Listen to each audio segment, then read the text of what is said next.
आज हम बात करने वाले हैं योग की। पहले हम जानते हैं योग होता क्या है। पहले इस वीडियो से पहले मैं बता दूं, मैं योगी नहीं हूं, तो इसमें आपको योग का पूरा डिटेल देने वाला नहीं हूं। इस वीडियोस में आपको योग का ओवरव्यू देने वाला हूं स्वामी विवेकानंद के विचार के लिए। इस वीडियोस में हम जानेंगे योग होता क्या है और योग कैसे साइंस से कनेक्ट है। योग का अर्थ जोड़ना, एडिशन, अर्थात इंसान और परमात्मा के साथ जोड़ना या मिलाना को ही योग कहते हैं।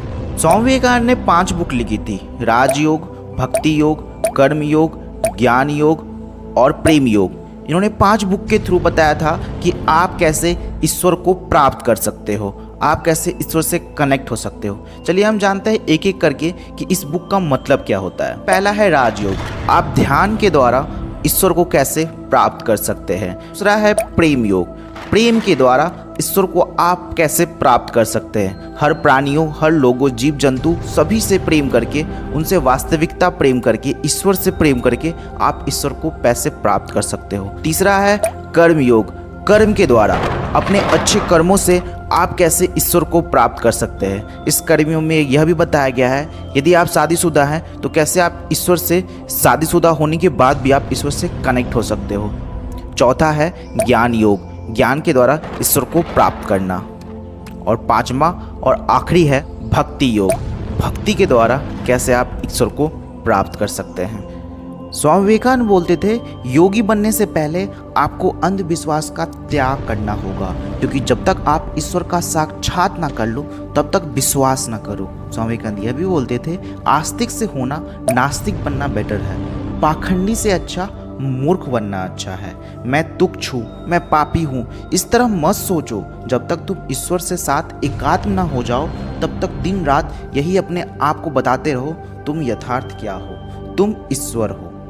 राजयोग में योगी होने के लिए आपको 3 बातों की परम आवश्यकता होती है, जिसमें पहला है शारीरिक और मानसिक परिश्रम, आपको बॉडी और माइंड दोनों से परिश्रम करना होगा।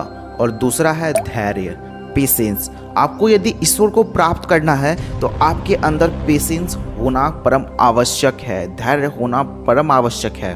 और तीसरा और आखिरी है अध्यावास, सुख दुख, स्वास्थ्य और अस्वास्थ्य, किसी भी सभी अवस्थाओं में आपको ध्यान को त्यागना नहीं है, हर समय आपको ध्यान करना है। मैंने आपको 3 चीज़ें बताई, पहला था आध्यात्मिक और शारीरिक परिश्रम, और दूसरा धैर्य, तीसरा है अध्यावास। ये 3 चीज़ें राजयोग में बहुत इंपॉर्टेंट रोल रखता है।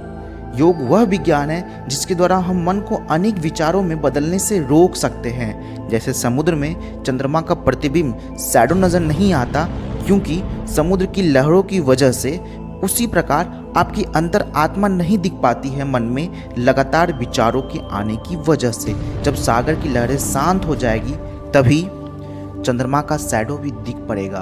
उसी तरह जब आपका मन भी शांत हो जाएगा तब आपकी अंतर आत्मा भी दिख पड़ेगी। स्वामी विवेकानंद बोलते थे, जो भी इंसान 2 बार या 3 बार दिन भर में इस महायोग का अभ्यास करता है उसे देवता मानना चाहिए। आज के लिए इतना ही। थैंक यू और प्लीज़ सब्सक्राइब माई चैनल्स। और अपने हमारे इस चैनल को आप यूथ लोगों को शेयर कर सकते हैं और बच्चों को भी शेयर कर सकते हैं। और प्लीज़ सब्सक्राइब माई चैनल्स। और आप मेरे विवेकानंद डायरी को इंस्टाग्राम, फेसबुक पेज और ट्विटर पेज पे लाइक भी कर सकते हैं। आज के लिए इतना ही और थैंक यू।